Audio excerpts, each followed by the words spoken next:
بسم اللہ الرحمن الرحیم 28 دسمبر 2023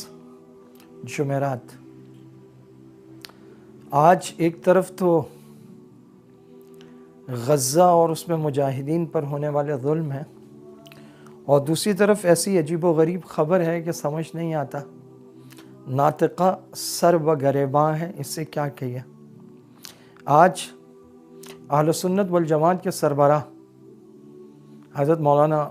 محمد احمد لدھیانوی صاحب اپنی ہی جماعت کے مولانا معاویہ اعظم طارق کے خلاف ان کے کاغذات نامزدگی پر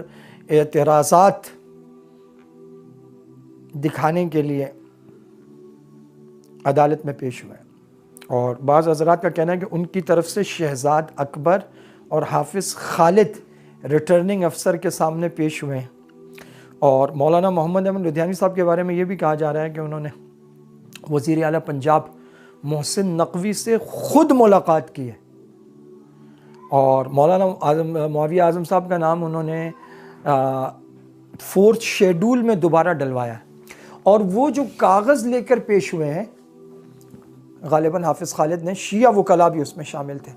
وہ کاغذ پیش کیا، اس پہ لکھا ہے کہ مولانا معاویہ اعظم طارق کا تعلق کالعدم سپاہ صحابہ سے ہے اور ان کا نام 4th شیڈول میں شامل ہے۔ اور مولانا لدھیانوی صاحب جو کاغذات لے کر پیش ہوئے ہیں، اس میں یہ بھی ہے کہ مولانا معاویہ اعظم کے جو اثاثے ہیں وہ منجمد ہیں، فریز ہیں، ان کے اکاؤنٹس سیز کر دیے گئے ہیں، چنانچہ 4th شیڈول میں شامل ایسے کسی شخص کے کاغذات منظور نہ کیے جائیں اور اس کے کاغذات مسترد کر دیے جائیں۔ یہ ہیں مولانا محمد احمد لدھیانوی، جو جنگ کی دونوں سیٹوں سے خود کھڑے ہیں، قومی اسمبلی سے بھی اور صوبائی اسمبلی سے بھی، اور ان کی یہ ضد ہے کہ وہ دونوں سیٹوں پر خود کھڑے ہوں گے، اور پھر ان کا کہنا یہ ہے کہ وہ دونوں سیٹیں جیت جائیں گے، اور پھر ایک سیٹ ان کا کہنا یہ ہے کہ وہ معاویہ اعظم کو دے دیں گے، اور بعض جگہ جا کر انہوں نے کہا کہ نہیں، وہ یہ سیٹ مولانا مسرور نواز جھنوی کو دے دیں گے۔ اور اس بات کا کیا مطلب ہے کہ جب وہ یہ کاغذات پیش کر کے کہتے ہیں کہ اس کا تعلق کالعدم سپاہ صحابہ سے ہے، مطلب وہ یہ کہتے ہیں کہ ہمارا تعلق کالعدم سپاہ صحابہ سے نہیں ہے، معاویہ اعظم کا تعلق کالعدم سپاہ صحابہ سے، اور یہ بات 101% ثابت شدہ ہے کہ محسن نقوی سے وہ خود ملے ہیں، اور یہ بھی کہ جو وکلاء یہ لے کر پیش ہوئے ہیں، تو یہ تو ساری عمر جو ہے وہ شیعوں کے خلاف نعرے لگاتے رہے اور کہتے رہے کہ یہ گستاخان صحابہ ہیں، اور آج ایک اسمبلی کی سیٹ کے لیے وہ جن وکلاء کو لے کر پیش ہوئے ان میں شیعہ وکلاء بھی تھے۔ یہ ہیں مولانا محمد احمد لدھیانوی، اور جو جنگ کی دونوں سیٹوں سے خود کھڑے ہیں، اس سے پہلے 4 مرتبہ یہ الیکشن میں شکست بھی کھا چکے ہیں۔ تو یہ بڑی ہی دل خراش صورتحال ہے، اور ناطقہ سر بگریباں ہے، اس سے کیا کہیے۔ ایک طرف وہ غزہ کی صورتحال ہے جہاں مسلمانوں پر ظلم ہے، اور ایک طرف یہ صورتحال ہے کہ جنہیں غزہ کے پشتیبان بن کر یکجان ہو کر کھڑے ہونا تھا، ان کی پشت پر ان میں ہوس اقتدار کا یہ عالم ہے کہ بانی جماعت کے ایک بیٹے کو جماعت سے نکال دیا گیا ہے، اور شہداء کے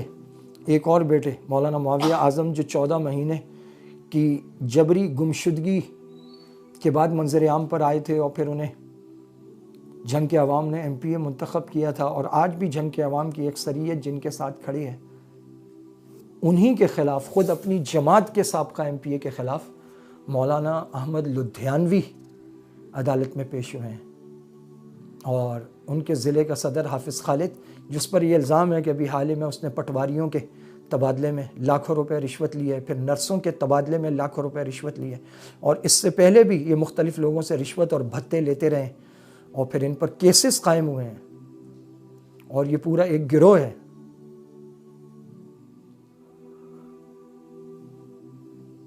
اور ان کے پاس پورا گالی گلوچ کا ایک بریگیڈ ہے، یہ نااہل لوگوں کو عہدوں پر لگاتے ہیں، اور پھر اگر کوئی علم حق بلند کرے تو اسے گندی گالیاں دیتے ہیں۔ آپ اسی کے کمنٹس پر دیکھ لیجئے گا کیا کچھ ہوتا ہے۔ انا للہ و انا الیہ راجعون۔